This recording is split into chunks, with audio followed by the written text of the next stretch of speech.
اینجا استودیوی مرکزی رادیو آزادی است و شما برنامه خبری را تماشا دارید. من شالو گلخوجت در کنارتان هستم. عزیزان، نخست از موضوع برنامه امروز 9 نوامبر میگویم که چنین: جو بایدن نامزد پیروز در انتخابات آمریکا گفت که هدف بالا برداشتن روحیه ملت و متحد ساختن کشور را دارد. خبر می‌دهم رئیس جمهور باشم که نه از پی جدایی اندازی بلکه در پی یگانگی است. در مراسم جنازه روحانی شناخته در ولایت ختلان هزارها نفر اشتراک نمودند.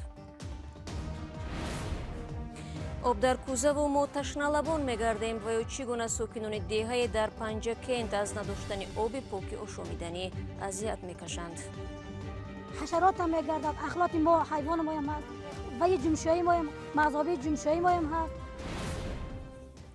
اما آغاز میکنم از موضوع دیگر. برقرار نشدن پروازهای دویمی و ناروشنی در مسئله تحصیل چندی از دانشجویان توجیک دانشگاه‌های روسیه را به نزد بینای وزارت کارهای خارجی در دوشنبه جمع آورد.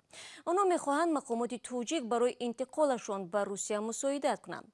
صدها دانش آموزان توجیک بنابر بسته بودن مرز و قطع شدن پروازهای منتظم در وطن درماندند. اکثریت آنها در روسیه، چین، بلاروس، قزاقستان و قرقیزستان تحصیل میکنند. علیشیر ظریفی و تهمینه حکیمова با دانشجویان صحبت داشتند و گزارش را مومن احمدی تقدیم میکند. عریضه نرسونده بودیم، اینا جواب عریضه‌شون آمادگیه. حدود 20 دانشجوی تاجیکی دانشگاه‌های خارجی که با سبب خروج کرونا ویروس نتوانستند به تحصیل بروند برای کمک خواهی نزد وزارت کارهای خارجی جمع شدند. آنها روز 9 نوامبر از وزارت خواستند که برای ادامه تحصیل در خارج به آنها کمک رسانند. چندی از این دانشجویان به رادیو آزادی گفتند که تحصیل فاصلوی در کشور دشوار است و می‌خواهند به روسیه روند.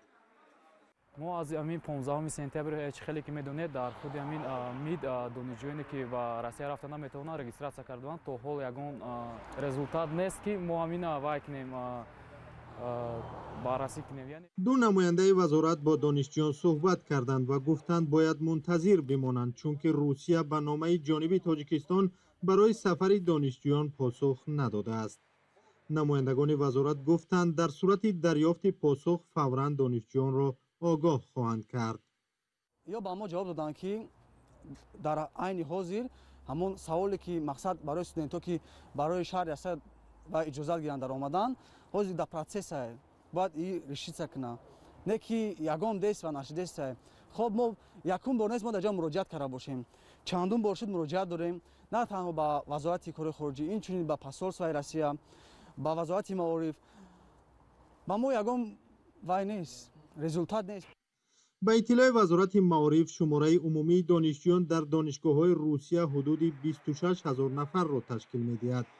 در مجموع به اطلاع این نهاد شماره عمومی دانشجویان تاجیک در 30 دولت دنیا بیش از 34,000 نفر را تشکیل می‌داده است. بیش از نیم سال است با دلیل پیشگیری از سرایت کرونا ویروس پروازهای معمولی بین تاجیکستان و دیگر کشورها قطع گردیده است. دانشجویان می‌گویند ممکن است در صورت ادامه این احوال از درس‌های خود عقب بمانند. آخر هفته گذشته بعد شمارش پرماجرای آواز رای دهندگان نهادهای انتخاباتی آمریکا اعلام کردند که نامزد حزب دموکرات جو بایدن در انتخابات پرزیدنتی کشور پیروز شده است. تا همین لحظه هایی که برنامه پخش می شود پرزیدنت کنونی آمریکا دونالد ترامپ جمهوری خواه باخت در انتخابات را اعتراف نکرده است و تصمیم گرفته است بحث را به دادگاه بکشد. ولی پرزیدنت منتخب جو بایدن منتظر اعتراف رقیبش نشده مهمترین برنامه‌های کاریش را که بعد مراسم سوگند یادکنی در تاریخ 20 ژانویه عملی خواهد شد معرفی کرد. ادامه در گزارش طاهری سفر. بعد تقریباً 50 سال کار در سیاست جو بایدن دموکرات رئیس جمهوری آمریکا شد. هرچند دارای کمی در بعضی از ایالات ناشمرده مانده است، بنا به پیشبینی رسانه‌های بزرگ آمریکا بایدن یقیناً پیروز شده است. چند ساعت پس از این اعلان جو بایدن در نزد طرفدارانش در شهر ویلمینگتون وعده داد مردم کشور را متحد می‌کند. از باوری و اعتقادی که شما به من کردید خود را حقیر احساس میکنم. قول میدهم رئیس جمهوری باشم که نه از پی جدایی اندازی بلکه در پی یگانگی است. کسی باشم که ایالت ها را به جمهوری خواه و دموکرات تقسیم نمی کند و فقط امریکا میگوید. من برای آن خواهان این مقام شدم که روحی امریکا را احیا کنم، ستون این ملت یعنی صنف میانه را از نو بسازم و احترام به امریکا را در سراسر جهان برگردانم. جوزف بایدن در شهر صنعتی اسکرانتون در ایالت پنسیلوانیا به دنیا آمده است. هنگام کارزار تبلیغاتی به زادگاهش هم آمد. پدرش در برابر کارهای دیگر ماشین‌های دستی دوم می‌فروخت و وضع مالی عائله‌شان خوب نبود. بعدی حقوقدان شدن برای کرسی وکیل در سنا از ایالت دلاویر مبارزه برد. 30 ساله بود که به این مقام رسید و جوانترین سناتور در امریکا شد.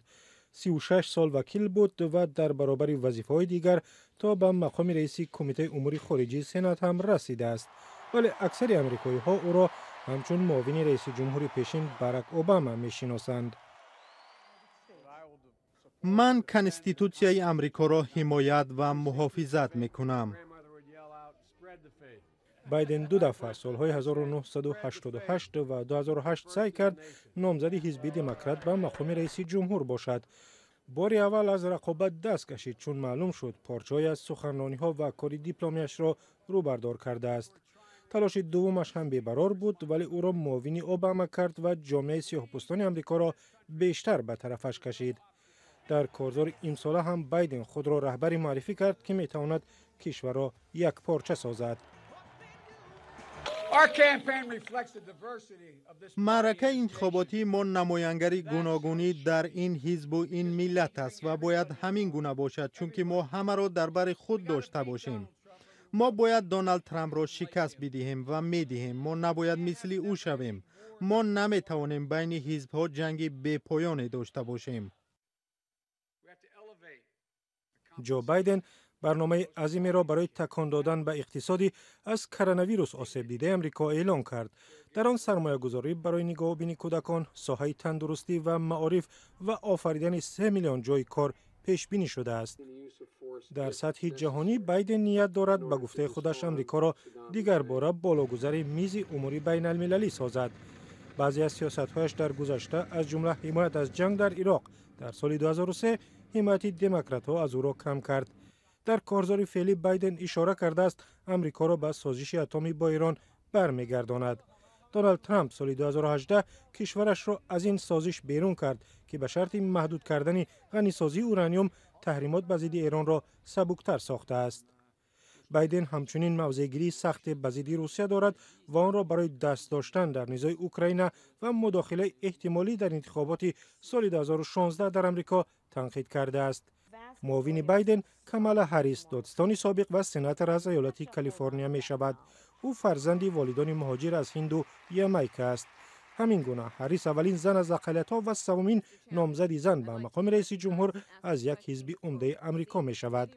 مراسم ادای سوگند پرزیدنت روز 20 ینور سال آینده صورت می گیرد.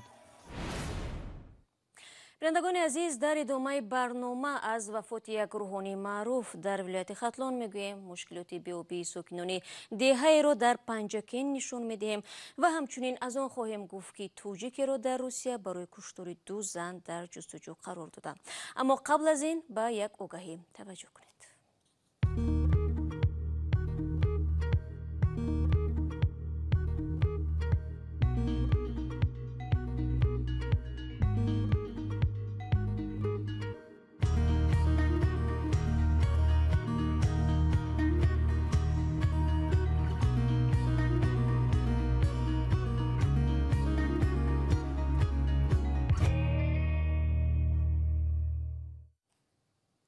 شما برنامه خبری رادیو زودی رو تماشا دارید. عبدالنافع پیروف و یا ایشان عبدالنافع روحانی معروف در جنوب تاجیکستان در سن 56 سالگی وفات کرده است. به گفته نزدیکان روحانی شناخته 6 نوامبر بر اثر بیماری قند درگذشت. مراسم ویدو با ایشان عبدالنافع روز شنبه در زادگاهش نویه جلال‌الدین رومی برگزار شده است. به گفته حاضران نماز جنازه ایشان عبدالنافع خیلی پرازدحام بود و تقریبا 1000 نفر در آن شرکت داشتند. عبدالنافع پیروف از پیوندان روحانی دیگری معروف این منطقه ایشان عبدالرحمن جان گفته می شود که از پیروان طریقت نقشبندی است. ساکنان دهه در شهر پنجکنت میگویند سالها به این طرف به آب پاک دسترسی ندارند. مشکلات دهه بوستون بیش از 12 سال ادامه داشته است، ولی ظاهراً مقامات محلی تا هنوز نتوانستند آنها را با آب آشامیدنی تامین کنند. حالا امید ساکنان به مقامات بالایی و سازمان‌های بین المللی است. فرزان محمدی در دهه بوستون بود و گزارشش در همین باره قصه میکند. ساکنان دهه بوستان در شهر پنجکنت 25 سال باز مجبورند از جویبار آب پالزی بنوشند و هم ذخیره کنند. به این دهه که بیش از 150 عائله زندگی دارند، این جویبار یگانه منبع آب است و از بس که روی پوش ندارد، هم چاروا از آن استفاده میکند و هم افلاسی های اطراف میریزد. حشرات هم میگردد، اخلاط ما حیوان ما هم هست و یه جمشایی ما هم مذهبی جمشایی ما هم هست. یک تا مثال هم یک تا در 34 سال گشت به همین کسلی تیف در حساب همین آب شده مرد. آب این جویبار تنها در فصل گرما برای آبیاری زمین‌های کشاورزی جاری می شود و آخر تیر ماه زمستان بسته می گردد. وقتی این جویبار آب ندارد، ساکنان سطل‌های خود را زیر طرناب می‌گذارند و انتظار برف و باران می شوند. اما ساکنان میگویند با تکشین کردن این آبها آن کاملا تازه نمی شود و زیان آن را به سلامتی خود و پیوندانشان احساس می کنند. من خیلی میبریم استلاب میبینیم ناجشونده بچه هم و نبیره هم استفاده میبرم میخوریم. نبیره هم کسل کرد، کسلی طفل شدن. کسل شدن من دوشنبه خود جمع 5 کرد، من نبیره هم خواباندگی بسیار کسل شدن. بسیار ما این آبا باشدیم. از نزدیکی دهه بوستان رودی بزرگ زرافشان می‌گذرد و قسمی از ساکنان ده فصل زمستان از اینجا آب می‌کشانند. ولی تنها منبع آب تازه پالایش گردیده در دوره 5 کیلومتر از این دهه قرار دارد و برخی از ساکنان آن را با نقلیات شخصی یا خر و عرابه هایشان می‌آورند. همین 150 خواجگی که در اینجا زندگی میکند، مثال 20 خواجگی وای ماشین داشته باشد یا که وای داشته باشد، خر و فلکش باشد و دستیارش باشد، دیگری این ندارد. باشندگان این دهه طبق تقسیمات مقامات محلی سال 1995 از دهه‌های ارتوچ، مداره و یکخانه جماعت رودکی به اینجا کوچیدند و به گفته ساکنان 150 خانواده دیگر نیز آماده ساختن خانه هستند. لیکن مقامات با گذشت این سالها نتوانسته است از سربند کانال مرخیدر تا دهه بوستان که همگی 17 کیلومتر است آب آشامیدنی بیارد. ما یک گروه از نمایندگان از استقامت کنندگان همین دهه به نزد خواجگی آب رایون پنجکنت رفتیم. از آنجا نمایندگان خواجگی آب رایون گفتند که با امید چی نشود بودجه نیست، تحصیلات نزدیک بودجه جدا کرده نمی شود. اما ساکنان بر آن باور هستند که در گذشته بارها به اداره آبیاری ناحیه از بودجه حکومت پول جدا گردیده و حتی لایحه‌ای را راه اندازی کرده قسمی از قبورها را وصل کردند و بنابر نظارت نشدن مبلغ‌ها لایحه قطع شده و قبورها در نیمه راه مانده‌اند. اکنون ساکنان میگویند دیگر به مقامات محلی نمیتوانند امید بندند و حالا میخواهند با کمک مقامات‌های بالایی یا سازمان‌های کمک رسان دست جمعانه به دهه آب بیارند. فرزان محمدی، رادیو آزادی، شهر پنجکنت. و مقامات انتظامی روسیه یک زاده 26 ساله تاجیکستان را با اتهام قتل 2 زن در ولایت مسکو تحت پیگرد قرار دادند. رسانه‌های روسیه از گمانبر جسورجان عثمانوف نام میبرند که در منزل کشته شده ها کارهای ساختمانی را انجام میداد.